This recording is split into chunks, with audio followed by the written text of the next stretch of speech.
There's a reason why Quebec's Bill 62 is creating controversy in Canada. Lawmakers say they want to keep Quebec religiously neutral, meaning no special accommodations based on religious grounds. And opponents say it's targeting Muslims. The key issue is that anyone giving or receiving public services must show their faces. This poses a particular problem for Muslim women who wear the niqab or burqa. When the bill was first announced, protesters took to the streets, some suggesting that everyone covers their faces in Quebec winters. Some Muslims voiced concerns they'd be stuck at home. I take the bus maybe like 6 times every day, so it will just make me stay home. So it will just like block me from the rest of the world.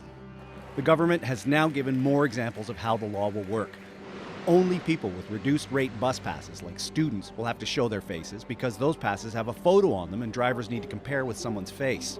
Lawmakers insist nobody will get kicked off the bus or the metro, but will they be allowed on in the first place? Well, if you don't get on, you don't get kicked off.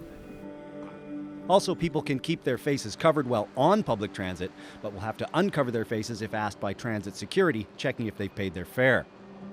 Justice Minister Stéphanie Vallée also says no one will be denied publicly funded medical services if they show their faces before they get it. By the same token, students can't cover their faces when in class. It's worth noting that some professors are already saying they won't make people do that. So, what is the punishment for people who don't comply? Will people who refuse be jailed? We don't know. There's nothing in the law outlining fines or punishments.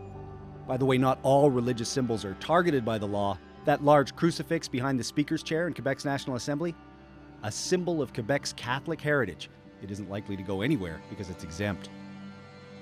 Justin Hayward, CBC News, Montreal.